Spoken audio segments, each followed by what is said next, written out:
guys, and welcome back to the channel. I'm Michelle. And I'm Ken, and today we're here to review Beverly Hills Cop Axel F. Yeah. The latest in the Beverly Hills Cop franchise. This is the fourth installment, and this is a Netflix original. So we were able to watch this at home, which is always a good thing. But we're going to give our thoughts on this film. Before we do that, hit the subscribe button if you haven't already. We review movies and television, and we just talk all things entertainment here on this channel. You'll enjoy it, we promise. And also, like the video. Like the video, like she said. And then if you watch the movie on Netflix over the weekend, actually, I think this one dropped a day before 4th of July.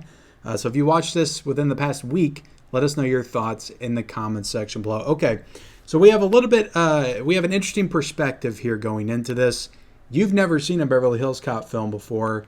I have seen all the Beverly Hills Cop films, but I'm not like a massive fan of this franchise. So, but I will say, going into this, I thought all the trailers made this movie look really good. Gotcha. So I want to know your thoughts first. Having never seen any of these movies, what did you think of Beverly Hills Cop Axel F? Yeah, I mean, like you said, never seen him, but I feel like I have seen, my fair share of Eddie Murphy movies, and I do really like him.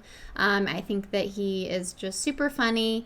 I especially love him in Shrek as Donkey, which he actually makes a reference to in this movie. He does.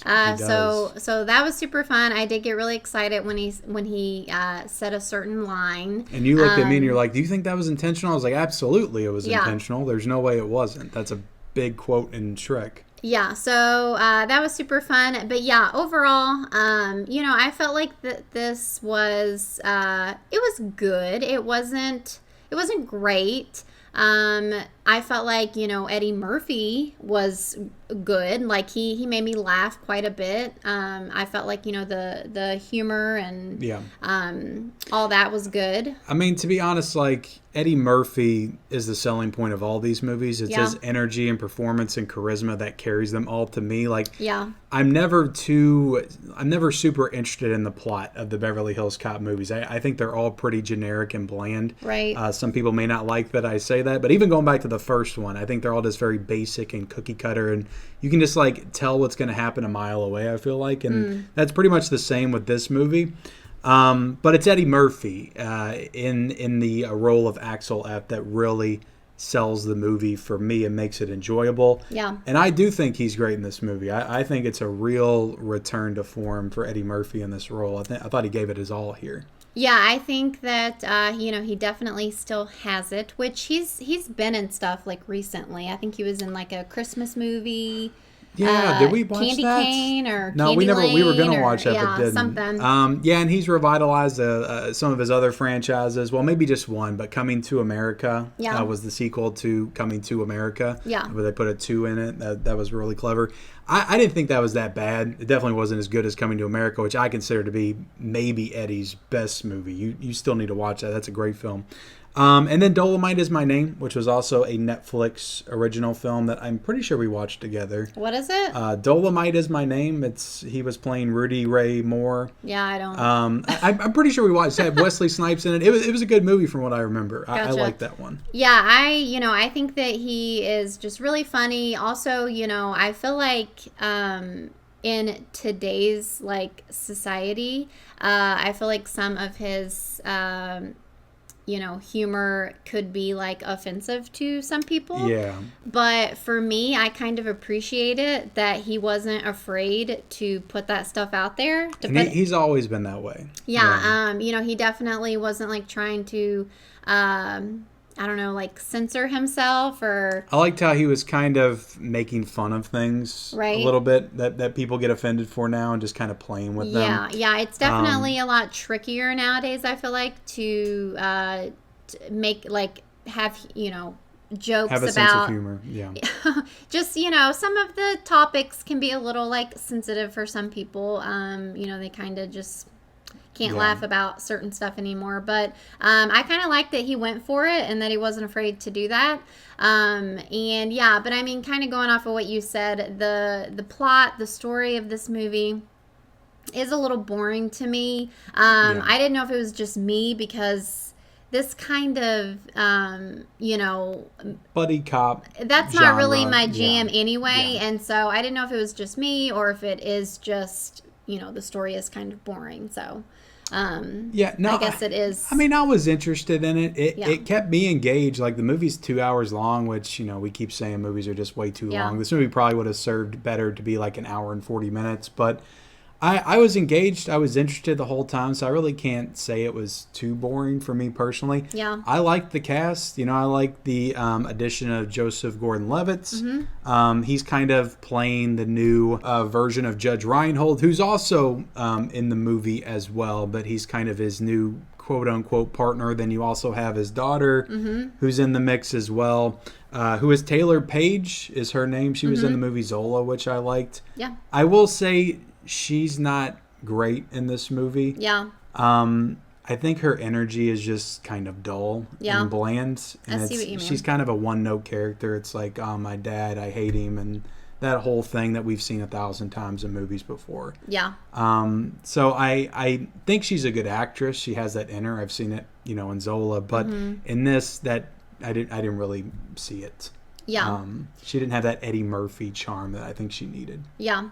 Yeah, I mean, again, I feel like, just what made it enjoyable for me was, like you said, Eddie Murphy and just, like, his humor. He's definitely, just, like, cracking jokes all throughout. And so that kept me personally engaged. And I know, like, having not seen the other ones, it seems that they had, a lot of people come back from the other ones. You recognized a lot of people. I don't know the actor's name, but Balky, who was in Perfect Strangers, but he was also in the first Beverly Hills Cop, the real flamboyant character. Yeah, that was funny, yeah. It was fun to have him back and to see him in the movie. And then Taggart, who's kind of the police chief in Beverly Hills, he's in the movie. He actually does quite a bit in the film. He's in the movie actually more than Judge Reinhold is. Yeah.